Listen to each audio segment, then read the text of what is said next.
In this quick video, I will show you how to make Opera GX your default browser. Making Opera GX your default browser will ensure that every link you click from email, apps, or the documents will be going to open in your Opera GX.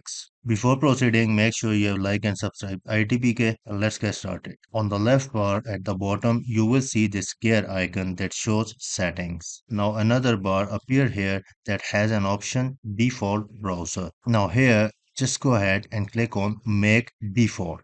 This will directly take you to the browser setting of your PC. At the top, you will see make Opera GX stable your default browser. Just go ahead and click on set default. Let's minimize the setting, and here you could see that Opera GX is your default browser now. So that's it about today's quick video. Thanks for watching, and I will see you in the next one.